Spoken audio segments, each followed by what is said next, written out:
فاستمسك بالذي أوحي إليك إنك على صراط مستقيم.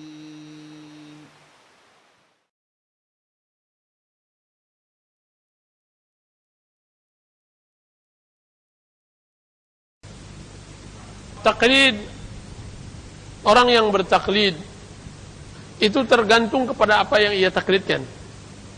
Kalau dia taklid kepada kekufuran, maka dia berbanding lurus dengan kufur.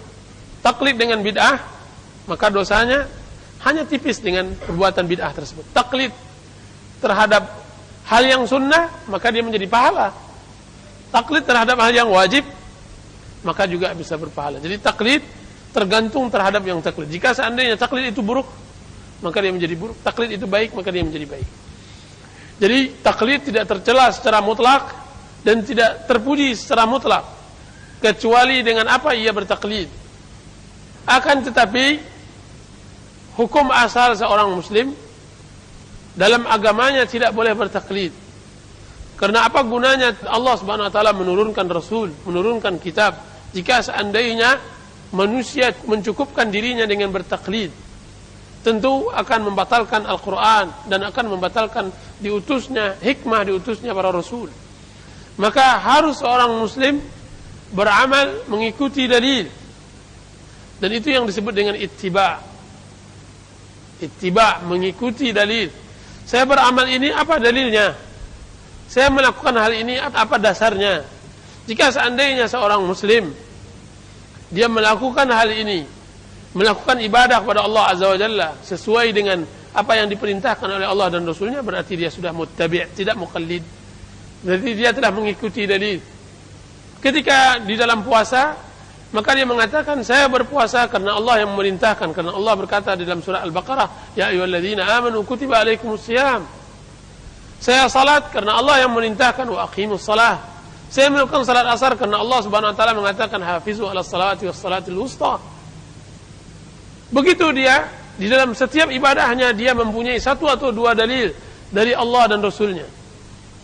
Minimal dia menyempurnakan dirinya dengan dalil-dalil itu. Dia tidak bertaklid, dia tidak mengatakan Ustaz si fulan yang mengatakan, akan tapi dia mengatakan Rasulullah yang mengatakan. Ketika dia menjauhi riba atau semacamnya, maka dia mengatakan, kenapa anda menjauhi riba? Maka dia menjawab, karena Allah yang mengharamkan riba. Bukankah Allah Subhanahu wa taala mengatakan di dalam surah Al-Baqarah, wa ahallallahu al-bai'a wa harrama riba? Allah menghalalkan jual beli dan Allah mengharamkan riba. Bukankah Rasulullah SAW yang mengatakan riba bid'un wa sab'una baba, bahwa riba mempunyai 70 lebih pintu? Karena itu jadi setiap dia beramal dia berdalil. Kenapa anda tidak mendekati zina? Karena Allah yang mengatakan di dalam Al-Quranul Karim, wala taqrabuz zina, dan semacam, dan begitu seterusnya. Setiap dia bertindak, selalu yang di depannya adalah perkataan Allah dan Rasul. Wallahu ta'ala alam. Jadi itulah yang seharusnya dilakukan muttabi'. Muttabi'. Ittabi'u ma unzila ilaikum. Ikutilah apa yang diturunkan kepada kalian. Jadi kita katakan, jika seandainya seorang muslim telah bersyahadat kepada Allah Azza wa Jalla, boleh baginya bertaklid. Akan tapi boleh tersebut hanya karena darurat. Seperti daruratnya ia dalam kelaparan, tidak lagi yang ia bisa makan kecuali daging babi. Boleh ia makan daging babi. Akan tapi ketika dia lapang, dia mempunyai waktu tidak belajar, maka tidak boleh dia bertaklid. Dia harus belajar. Belajar din, belajar agama. Dia harus mengetahui dalil.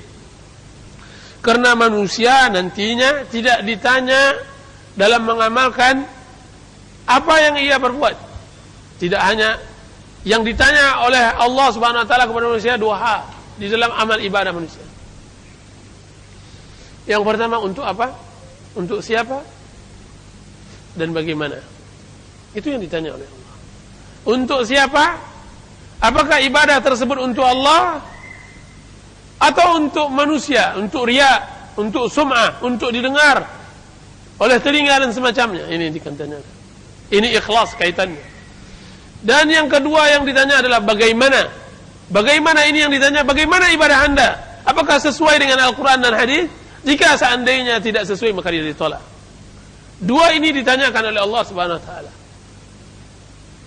Jadi yang kedua inilah yang diharuskan supaya seorang muslim tidak bertaklid, akan tapi dia harus mengikuti dalil. Naam, wallahu taala alam.